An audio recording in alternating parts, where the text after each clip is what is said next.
So what I'm going to do is sort of give you an overview of graphic recording, and then and also sort of a broader umbrella of something called graphic facilitation, under which graphic recording falls, and illustrating progress is really about. And then as I do that, Haley's going to do some graphic recording for us, and then Haley's going to share a little bit of her own story. As being somebody who is also sort of on the cusp of starting her own business and asking the questions about like how and why would you do that, et cetera, et cetera. So that sounds like what you are here for? Okay. And I can't decide whether to be behind here or in front of here. If I'm behind, I feel like I should like be making a veggie lasagna or something. So I'm just gonna awkwardly stand in front.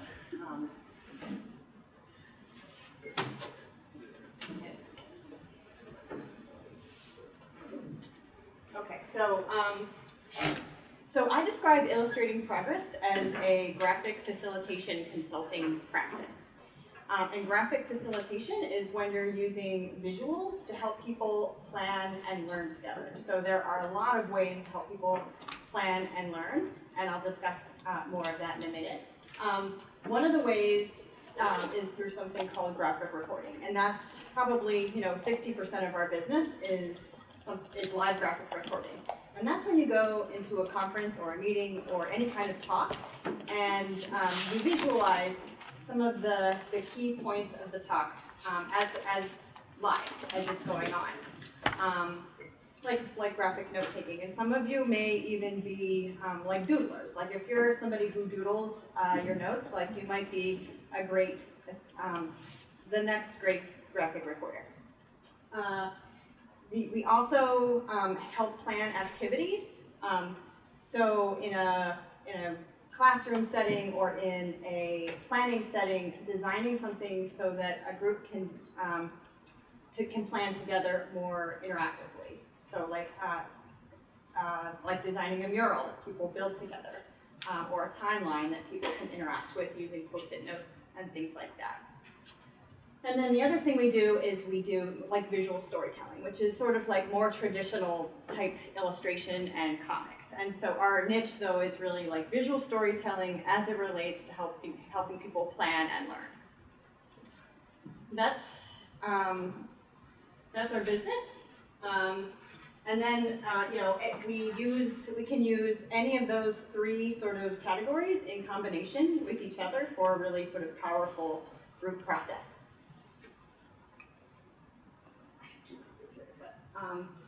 And then I also think it's important to talk about why we would do something like this. I think at the heart of our work is just the belief that creativity is essential to solving today's problems, because they're nuanced and complicated, and things are changing really, really fast. In any setting where people are trying to learn or things are changing, you're going to have to accommodate different kinds of learning styles. So, there's evidence to suggest that the majority of people are visual learners, but there are also people who don't learn visually that we can create activities with to capitalize on the visual elements that aren't specifically visual. So in our practice, we use visual tools to the benefit of all the learning styles, not just the visual learners. And then, I think we have a value statement too, just around diversity and inclusion being really important to our work. It's important to how we grow as a business. It's stated on our website so that people who are looking for help sort of see that, and if we're a good alignment with their values, I think they know that up front. And probably the majority of our clients are nonprofits or government entities that are doing some kind of social change work.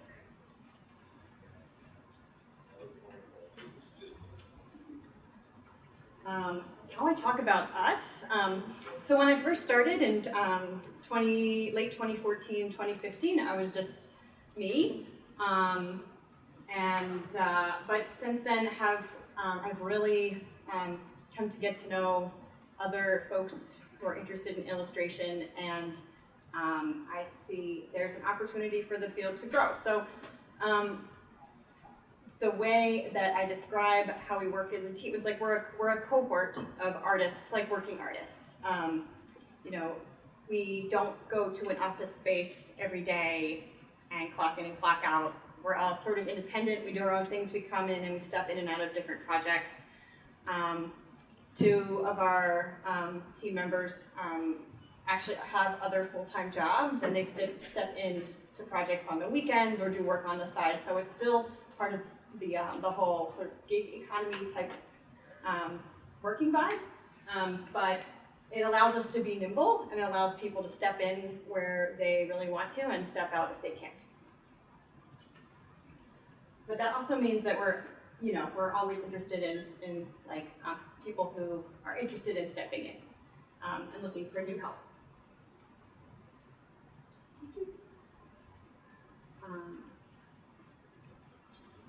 Live graphic recording is sort of what's happening now, and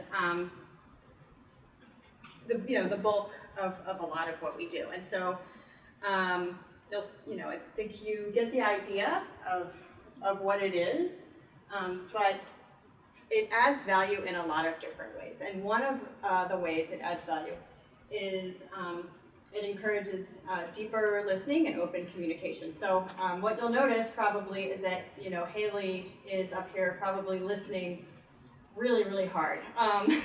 So even if you're not paying attention to me, if you're watching her, you're paying attention. So it's a way to reconnect to what's going on. And you'll notice there are things that she's picked up that maybe you've missed, or things that she's heard differently than you've heard.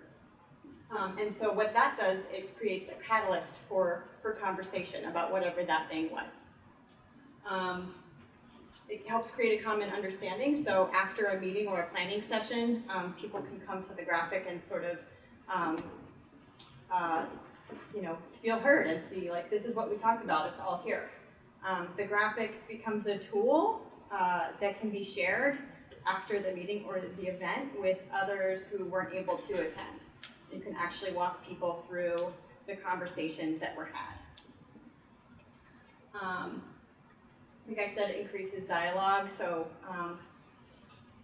in a lot of conferences that we go to, the graphic recording sort of becomes like I'd say the water cooler that people gravitate towards, but it's really more like the wine bar that people gravitate towards. But people come there and they have conversations about what's in the graphic as it relates to what really was important to them in the conference. And I mentioned the visual of the meeting experience. This is Trevor and Kay. Trevor actually works full-time. He designs packaging for toys. That's his day gig. And Caitlin she has a tech job managing electronic medical records for a series of clinics in downtown Philly. But the artists are everywhere, people with talent are everywhere, and they are doing something called tandem recording, and we love tandem recording, and that's when two illustrators share the same canvas and kind of build off of each other's visualizations. And it's neat because it sort of mirrors, it demonstrates what's needed out of the partnership. It's messy, sometimes somebody's elbow's in your way, you gotta tap them on the shoulder, and you have to communicate about what you're gonna draw and what you're not gonna draw with the person next to you so that you don't end up drawing the exact same thing. But ultimately, the end product is really, really amazing because you have two people working on the same board. So I always try to sell to people, to all of our clients, and it goes really well, actually. Clients like that. So, and this is me talking to Maud Lyons, who's the president of the Greater Philadelphia Cultural Alliance. I illustrated one of her talks, and she's taking pictures of it, so I think she likes it. This is boards that Trevor and I did together for a 2-day conference at the Robert Wood Johnson Foundation on health equity. So we bring in these big boards, and sometimes we use paper on the wall, but often cannot use the wall space because there's,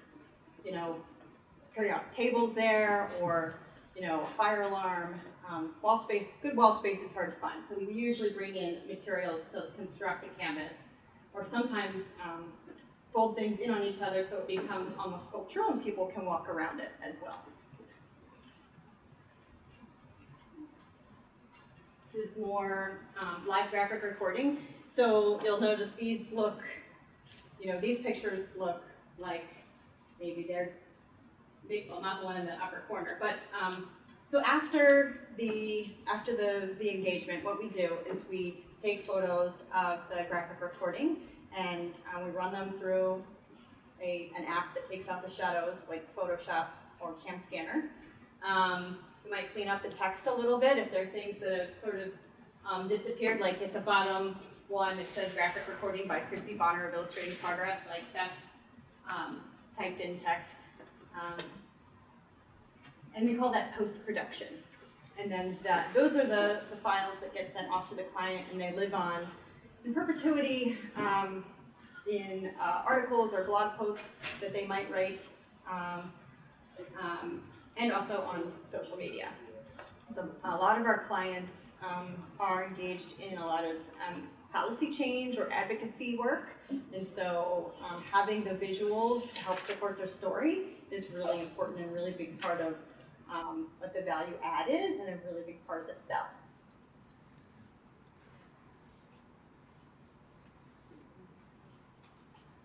Oh, it's more live graphic recording. So you just see like these are like the range of topics that could go on, and there's one for a fellowship program. We did work with Compass on their new town hall building and what kind of programming they wanted there. I did an engagement on artificial intelligence in healthcare. Oh, there's the graphic that you saw Trevor and Kay working on a couple slides back, just digitized.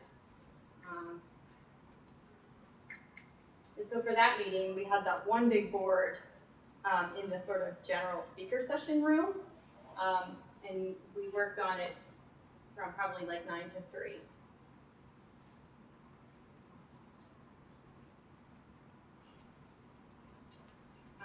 So the other thing that we do in concert with graphic recording is meeting facilitation.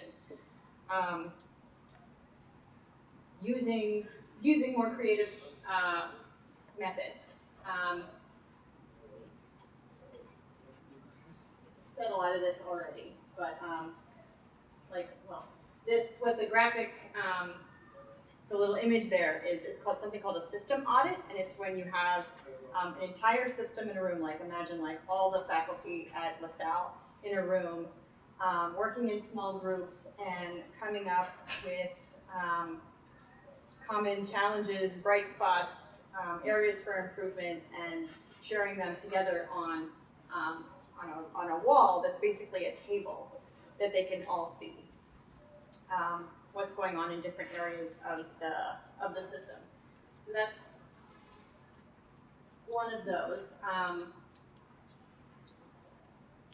The one on the top right is that was for the board of directors for a theater company in actually in Holyoke. Enchanted Circle Theater. I don't know if Hallie knows it, but that's where she's from, sort of that area. But they are almost using this graphic like a timeline to talk about their history on the board of this organization. So as you can see, it's a little bit more engaging than just sitting around the board table and talking about when you got involved. And then something similar at the bottom, Urban Health Collaborative as folks signed into this meeting, this is a project out of Drexel University. These different stations are built into the map there that denote projects that the collaborative is working on. And as you signed in, you would put your name on a sticky note next to the project you were working on. So you could get to, as you signed in, you could see like who else is in the room. They've already put their name there, and what projects they're working on. So it's just a tool to help people connect.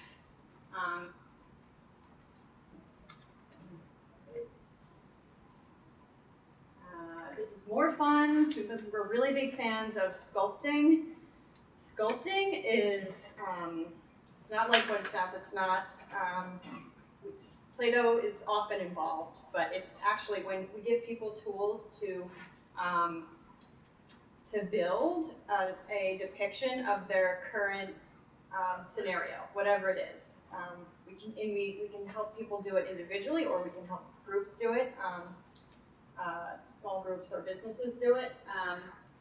So they have these fun little props that can represent different dimensions of what's going on with them, like leadership, communication, challenges, aspirations, hurdles, different players. Anyway, it's sort of, the list goes on and on, but we just give them tools to kind of build the current scenario, have them do an analysis of it, and then use that to create the future scenario. It sounds a little woo-woo, and for some people it is, but it's really powerful when people are able to go through it together and walk around it and see things from different points of view. And doing something like this, I think is, or doing something a little more creative than just sitting around a board table is really essential if you're in a system that is trying to do like transformation work, or trying to like change their mindset on an issue, or going through a merger and there's a big cultural shift, things like that. So,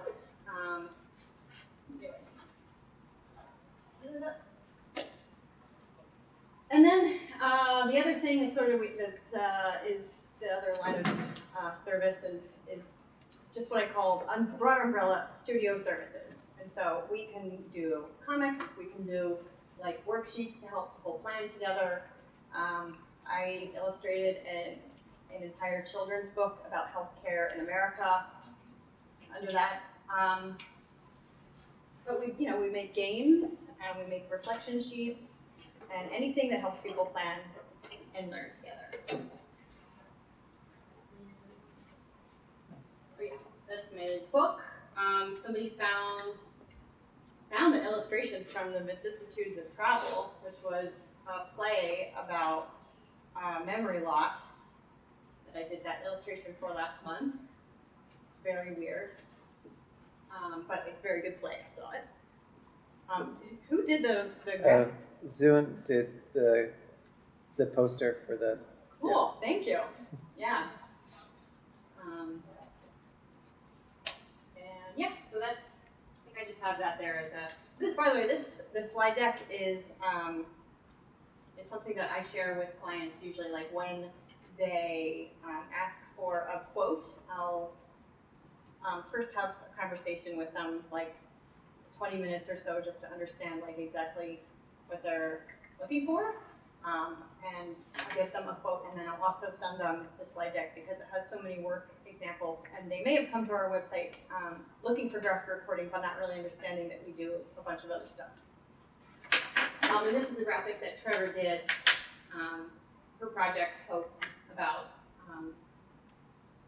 it's sort of their logic model for how they make change. Yeah. So, Great. yeah, that's what I got. So I know the students are interested essentially in several things. We have a bunch of questions, but maybe you could talk a little bit about how you got from your student days to where you are now, because one thing I didn't mention, but you know, you were an art history major, right? Not, you didn't go to art school. You come from kind of a liberal arts humanities background, but now you're working in the art, you know, in the creative field. So can you talk a little bit about that how you got from there to here? Sure. Yeah, sure. And you know, I'll just preface it with a spoiler alert. Like, the job that you really want might not exist right now. That's what was true for me, and I realize now. Like, I didn't realize when I was in school that this was a thing, and it wasn't really much of a thing. That graphic facilitation was something that one could do for a living. Yeah, under my undergrad is in art history. I always loved to draw. I was a doodler. If you love art history, maybe you're like me, you would like draw all of your notes. And after that, I went to Temple. I knew I wanted to do something like impactful, but I still wanted to be in the arts. I worked in an art gallery downtown for a little while, and I loved working with the artists and helping move their work, but it wasn't really like, honestly, it just wasn't like hard enough or engaging enough.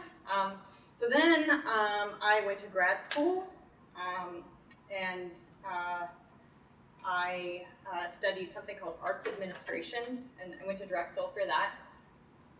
And that's really all about the administration of running a business in the arts, specifically for nonprofits. It's really how they run their program, and they do have a focus on museums and galleries too. And you know, what I can say for Drexel and what they did for me in grad school in general was like the connections that I made with professors there really it got me my first real job. My real job, I mean, after I went to grad school, I was an administrative assistant for a community foundation called the Philadelphia Foundation. And I thought, like, well, you know, it's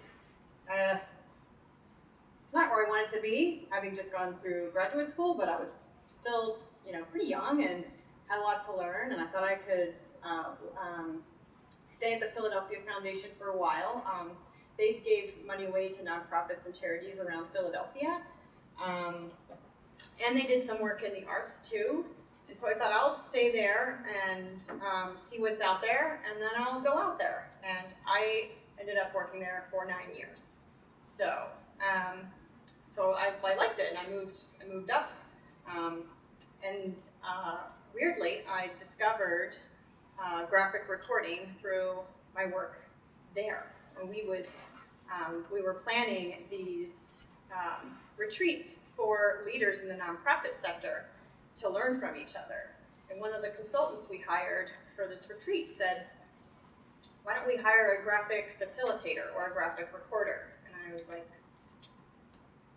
"What's that?" And they explained that it was somebody who would illustrate the conversation that was happening in real time. And I was like, that's impossible and crazy. Why would anyone do that? And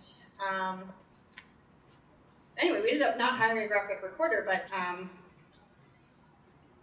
in the meeting, because I was there, somebody said, "I think that you're our graphic recorder," because I was drawing with the conversations that were happening, and you know, so it sort of like blew my mind.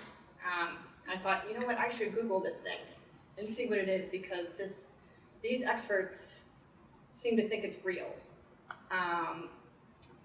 and I did, and you know, it didn't take very long for me to like completely just decide that I wanted to sort of transition that way, and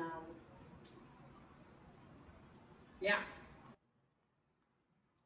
So one question I have about kind of connecting your student experience to your professional experience is, do you feel that your art history degree was helpful as a practicing artist.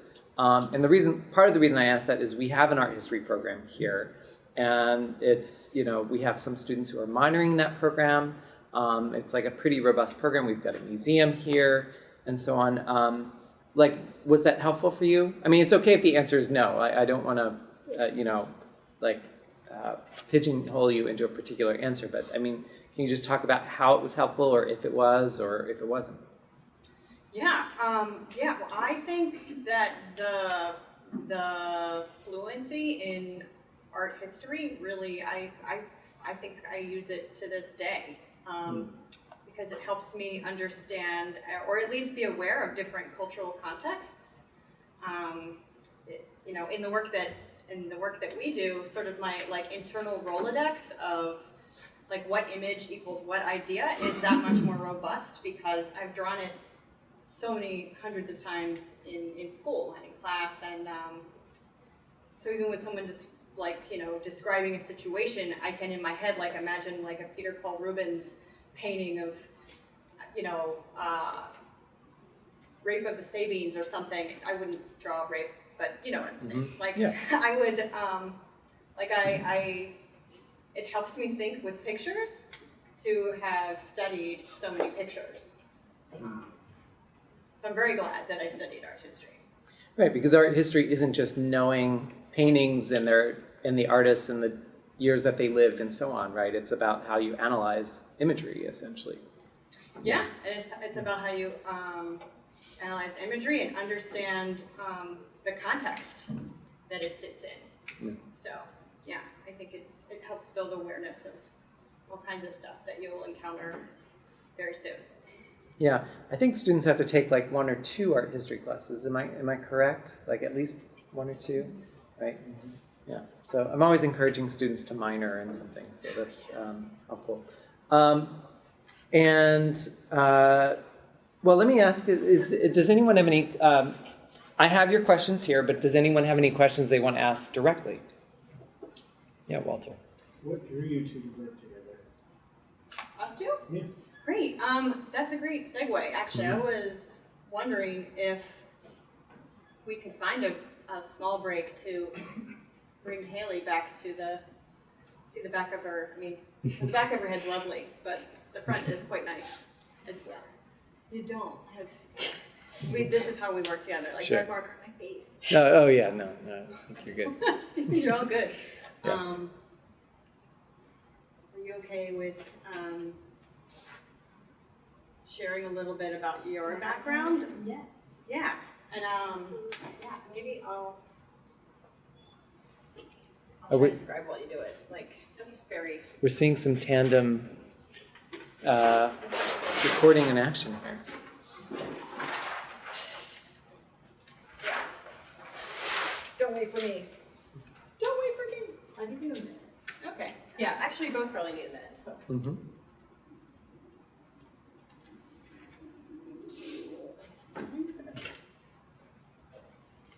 Oh, can you show us the tools that you're working with here, just while you're segueing here? Bring your bag around. That's really cool. They're mostly markers. Yeah, I don't know if you guys. What kind of markers do you use, just out of curiosity? Mostly acrylic based. Mm-hmm. These are Liquitex paint markers. I actually just picked these up at Blick the other day. I'm very excited about them. And then there's also, I think this is a Montana marker. And then these are cool because you can refill them and you can get new nibs and everything. You don't need to buy them new every time. Do you go through so many? I mean, No. I mean, no. yeah, I wish I could say yes, but Yeah. I mean, with the ones that refill, you just keep buying more ink. I see. So, yeah, most of the markers that I buy are refillable. Mm-hmm. I'm really excited about these. These are really big ones that Oh, I haven't wow. used yet. So I'm going to use the refillable ink to go in there. And then Oh, wow. really wide. Wow. Nice. And then how many, when you're working, how many colors do you usually use? I know that some places they have a specific brand, and sometimes they might have brand colors. I don't know if that factors into it, or how many, or are you index cards with sets of color palettes that I really like, that I've stolen from other people who do this work and share their work on Instagram. You know, it's not really stealing, it's just honoring what you like about the color. And so I might use that as a starting point, as a point of to push off from, and then probably like 45 minutes in, totally abandon it. That's what I usually do. Got it. But start with like 4 colors and then abandon the plant. Got it. Yeah. And I'm using a, this is my marker holster. I actually purchased it, it's made for holding scissors. So like if you go to the hairdresser and they have like different types of sharp scissors, like this is what their stuff goes in. Yeah. And yeah, I just like, it's like the perfect size. What I love about our markers is there's a color on the bottom of them, and the front is actually, like the way they sit in here is, if you're using them the way they're designed, they sit in your bag like this so that all the ink is at the top and you can see what color it is, just looking down. Yeah.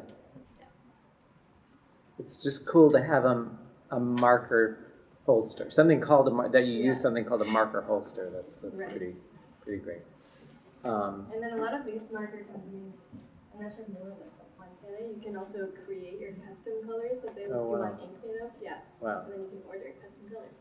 Yeah, they have fantastic spray paint. I'm Yeah. familiar with that, but yeah, nice. Yes. Yeah, so Haley, why don't you tell us a little bit about your story? Right. So I graduated from the University of Massachusetts Amherst in 2018. I was a painting major and I minored in art history. And I also got a certificate in arts management while I was there. And I started as an intern at a local arts organization called the East Hampton City Arts, which is a part of the City of East Hampton's municipal government, which was really interesting because there was one paid staff member, the city arts coordinator, and then I worked under her as an intern. And after graduating, I stuck around for another year, and I continued to work there, but as paid staff. And while I was working there, we were developing a series of facilitated workshops where we were working with a graphic facilitation firm in East Hampton, Massachusetts. And it was because East Hampton's master plan was ready to have its arts and culture chapter revamped. So we had a series of community workshops where people came in and actually told the city what they wanted to see the city focus on in the arts and culture section for the next 5, 10, 15 years. So I went to meet with the graphic facilitation firm there, and I attended a few workshops and worked as staff at those meetings. And that was it was my first time really realizing that this was a field at all. I had no idea. Something about the background of being an arts major and graduating as a painting major, I always knew that freelancing would be a part of my day-to-day life. And it was interesting seeing how a lot of my background is in like abstract paintings, focused on conveying feeling or information through colors and mark-making practices rather than through organizing thoughts, and just seeing kind of the other edge of this artistic practice that is graphic facilitation and organizing thoughts that are coming up in conversations was so interesting to me. And it was really inspiring seeing the creative practices that could be brought into meetings, workshops, and larger conversations. So when I moved to Philadelphia, a woman who I had met while in training said to me that she knows someone who does graphic facilitation in Philadelphia. And that's when she connected Chrissie and I. Very recently. Yeah. Yeah. But it's amazing to me that in the span of like less than 2 years since you've graduated, Yeah. you've still taken many different, like, you're not doing what you thought you might be doing the moment you graduated. Right. Yeah. Yeah. Were you, I mean, some of these students we have like one student who's 3 months from graduation, and then we've got some other student, or 2 months from graduation, sorry, and some other students who are like a year out or 2 years out. Were you scared when you graduated? Like, am I gonna find, especially as a fine arts major, because often the knock against, fine arts, and I have a BFA as well, so I know that feeling, like, what am I gonna do for work? And like, so, were you scared? Were you nervous about that? I was a bit nervous. I did have a bit of seasonal work lined up. I was a sailing instructor in the summers and that type of work. And I was very excited when my previous boss reached out to me asking if I would want to take on a paid staff position at East Hampton City Arts. I feel like a lot of my experiences have come from being involved and taking the extra steps to show up as a volunteer at different spaces. These have led me to other paid gigs in the future, and there have been multiple times where I have showed up as a volunteer, and it's led to a paid freelancing work. Nice. Well, let me ask the students, do you guys have any questions? Yeah. I'm not sure if you talked about it or at all, but have you dabbled in like other art, such as like other like types of art? Let's say we're digital art majors. So have you dabbled in like animation or like video editing or videography? I personally haven't. I know you have. Yeah. So this is partly, yes, badly. So one of the great things about doing this kind of work is that every time we go to a meeting, it's like we get to demonstrate our skills in front of like potentially hundreds of people. So it's great. It's like very cheap marketing. You just show up and do your job. And if they think it's really compelling, they may ask you to do something related. So like the job that Jeff and I are doing, I was doing graphic recording for an all-staff meeting for a company, just their all-staff engagement, and they thought it really helped them learn from each other in that moment. And they think that having video tools to use visuals to help people learn from each other when they're not together would be really great. So I've done some video work using like Video Scribe. I don't know if you're familiar with that tool. But it does, like for me, it didn't, I never got very good at it. And so like in kind of like focusing where I want to put my energy in my business, in situations where I'm not the expert, I'm more inclined to bring in somebody who has those skills. But I think they're really important, and I know that like videos, clients ask for video things a lot. Yeah. Teresa. What are some of the struggles you discovered when having your own business in the creative field?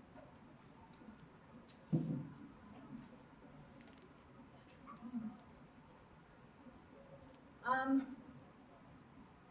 don't know that, I've only ever had my own business doing this. So it would be hard, I can't compare it to like running a restaurant. I actually found it, it depends on who you are. I think I feel so at peace with the work that I do and so sure that I should be doing this that when I do encounter a struggle, I don't register it as like a huge barrier. It's just part of the work. I see a lot of people who believe in the power of our work and think creative work is really important, and those people tend to be our clients. I don't have clients who don't think that creative work. I don't have clients who don't believe in creative work because they're not interested in hiring me. So it's already like a really great client sort of relationship and alignment around our values. And I think there's so much out there about the importance of creativity and creative people that this field, the field of leveraging creativity is only going to grow because adaptive capacity is one of the, is essential to how I think leaders and our society is going to pivot and change and continue to, do the opposite of self-destruct. Nice. Yeah. What do you do when you're not at work to like refine your skills? So like what's the thing that you do? Do you have one? Like these types of skills specifically? You can practice with podcasts. That's been very helpful for me, listening to a podcast and trying to sketch it out in a notebook. I have a lot of those that are at times not very successful, and it's always a learning curve. So. Yeah, I go through, I listen to TED Talks sometimes and visualize those. I mean, those are more for, refining the graphic recording stuff. We're members of an organization called the International Forum of Visual Practitioners. And it's kind of a confusing title, but it's also a really accurate title. It's just people who use visuals to visual practices. And so we go to those conferences and learn from other people about just different drawing techniques, how to draw things faster, how to listen better, and especially what people are using in the sort of what new technologies folks are using, because that's changing all the time. Yeah, are any of your projects digital? Are you drawing anything digitally and then it's being projected, or are you strictly kind of paint or marker on paper or cardboard or whatever? You have a digital project. I recently attended a digital Zoom meeting for the National Network of Oceanic and Climate Change Conference. So it was 100 of their members on Zoom, and they broke into discussion groups that were about 20 people. And so I did scribing for the smaller discussion groups just on a tablet, and then I shared that with them after the conference. Nice. And I do know that people will use tablets and project them too. That has been working. Yeah. Yeah, I've used tablets to do graphic recording for webinars.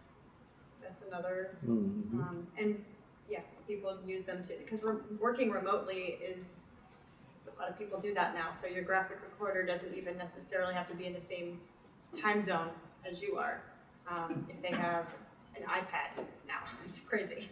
Yeah. I got a lot of questions on the discussion forum about creative block, or if you're stuck creatively, how do you get out of it? Or maybe you feel like you don't have any ideas, how do you generate ideas? So does that ever happen to you? And then how do you deal with that?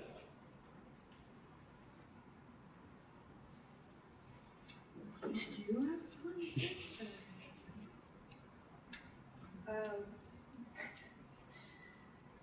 I have this one specific memory that always pops into my head when I think about this, because I was a public muralist for a public arts festival one year, and when I was writing my proposal, I was really trying to think about what to propose to make my mural, and I was sort of experiencing that creative block. And all of the times when I was trying to brainstorm, it wasn't coming to me, and it actually came to me during times that I did not expect it to, while I was just practicing self-care by exercising or going on a walk, things like that. I also like to turn to nature a lot. I grew up near the ocean, so I would really take advantage of that, listening to the ocean. Yeah. Wow, that's good. We've never had this conversation, so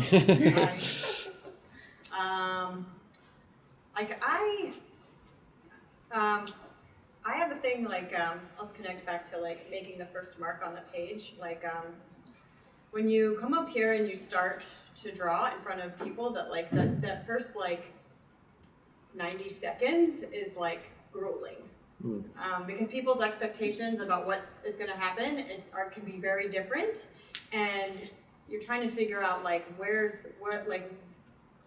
the meaning, and you might not know where the meaning is until 10 minutes into the conversation. So your mind is sort of like trying to like catalog what has importance and what needs to be up here versus like what's just a list. And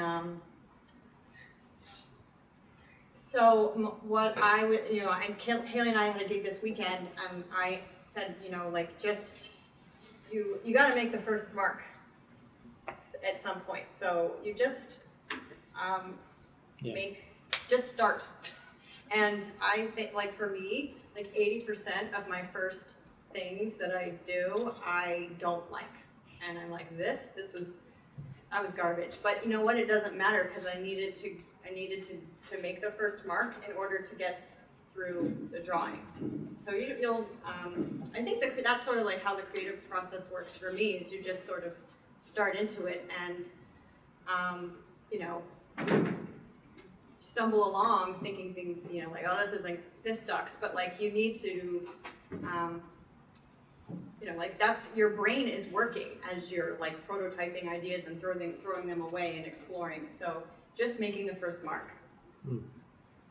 Yeah, like, because it seems kind of magical for me that you, like, without like looking at a transcript of everything and everything that happened like ahead of time, that you're able to kind of create this finished piece of work.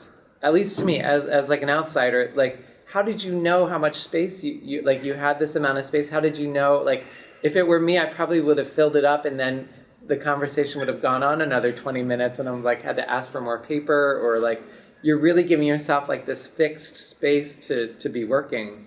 Like, how do you do that? Like, how do you know, or if you've made a mistake, then what do you do? Like, I'm so curious about that. We never make mistakes. Oh, yeah, okay. Actually, I think I brought some.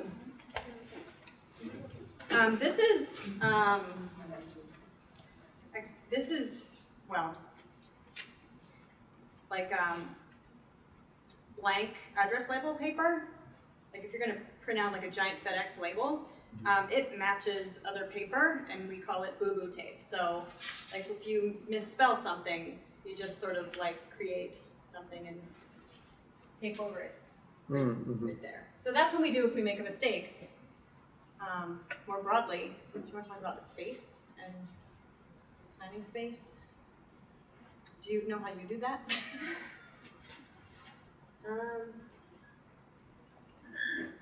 Okay.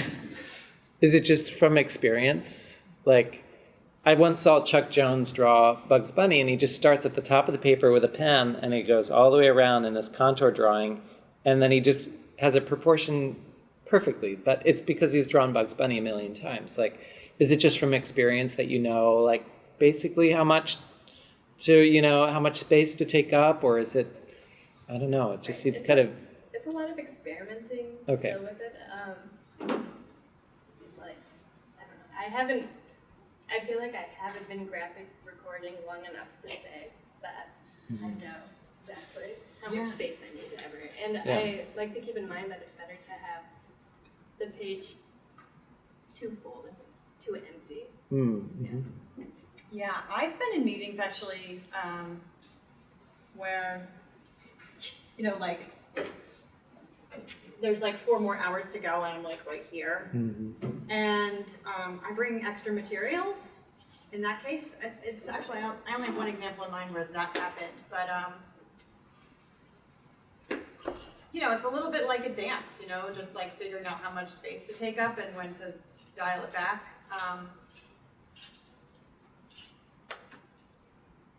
Yeah, I mean, sometimes before a meeting starts, I'll like draw the halfway point, like in pencil on the paper or the board, and say like, hey, this is this is noon. Don't go past here at 10. Mm-hmm. Got it. Yeah. Well, we just have another couple minutes left. Does anyone have any other questions that they want to ask? Yeah. I don't know if it's less relevant, but I saw on one of the sources that you were linked that you know Italian or you have some Italian background. Italian? Yeah. Really? I don't know if it was on your LinkedIn or. Oh my God. Boy, it's a deep dive.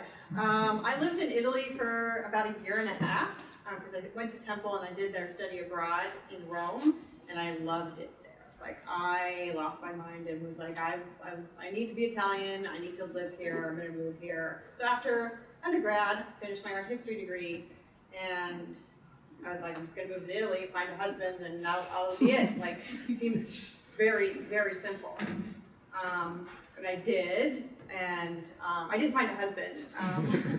I did move to Italy. I worked part-time at like the Philadelphia Weekly of Rome called Roma Che, and I studied so much Italian. And I got really lonely, and I came home because I realized after about 3 months of that, like, that everything I loved was actually here, and that all the things I loved about Rome I could also find in Philadelphia. Not all of them. Yeah. There's no hidden Corso. Yeah. But Yeah. so, Nice. Italy. Anyone else?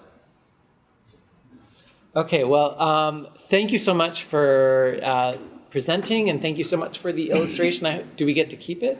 Yeah, sure. Awesome. That is so awesome. Thank you guys so much. What a great gift. Thank you.